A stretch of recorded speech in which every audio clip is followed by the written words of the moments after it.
Je m'appelle Frédéric Rivas, j'ai bientôt 50 ans. Je suis ingénieur en centre de recherche à Genève, dans le biomédical.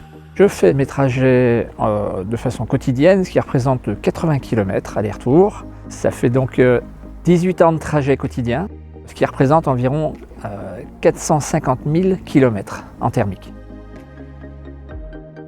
J'ai pris conscience en habitant dans la vallée de l'Arve que j'avais à titre personnel un impact important quand même sur la pollution qui est présente dans cette vallée et qu'il était temps d'agir dans cette logique de décarbonation de la voiture. Donc j'ai acquis une Zoé d'occasion parce que c'était quelque chose qui était inconnu pour moi à l'époque. Donc je voulais me lancer sur un investissement financier qui n'était pas trop risqué à 11 000 €.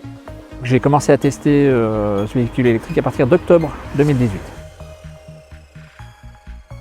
Avant l'acquisition du véhicule, mes craintes étaient le fait qu'elle ne satisfasse pas en fait à mes exigences de transport, notamment au niveau autonomie. Est-ce que j'allais trouver justement la possibilité de me recharger sur place si j'avais à manquer d'énergie? Sur Genève, j'ai la possibilité de me mettre sur un parking de stationnement de façon très simple et de me recharger.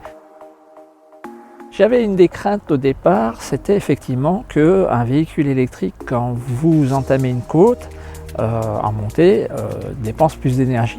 Et effectivement, quand vous voyez votre batterie descendre, vous vous inquiétez un petit peu. Ces craintes se sont également envolées parce qu'à la descente, vous récupérez la charge dépensée à la montée à hauteur de 70-80%.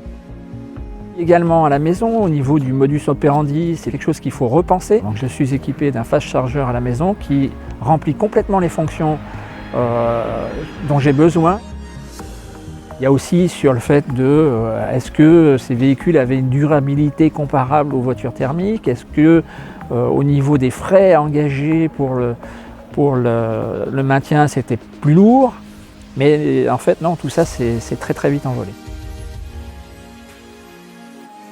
C'est un domaine qui subit beaucoup de critiques. En plus de ça, il y a des constructeurs qui donnent des informations qui sont fausses, notamment une que j'ai entendue il n'y a pas si longtemps, c'était sur le cobalt, les métaux rares.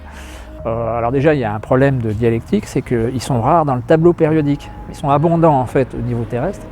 Donc on confond les choses parce qu'on pense savoir quelque chose mais dont on ignore la réalité. Et puis en plus de ça, ce qui se passe, c'est que des attaques sur le véhicule électrique ont été menées en parfaite ignorance, on va dire ça comme ça. Parce qu'on l'accuse par exemple d'utiliser le cobalt dans les batteries. Alors c'est vrai pour certaines, et c'est faux pour d'autres. Et de moins en moins, il y aura de cobalt. Et le pire du pire, c'est que là où on trouve le plus de cobalt, c'est dans les pots catalytiques, donc dans le thermique. Donc là, on se trompe.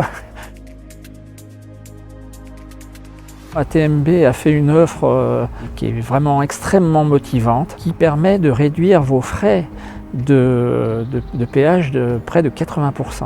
Ce qui fait que, à titre personnel, par mois, je devais payer environ, pour l'ensemble de mes trajets, une centaine d'euros et qu'actuellement, une vingtaine d'euros. Donc c'est un avantage non négligeable et c'est un effort considérable d'ATMB pour promouvoir ce type de véhicule.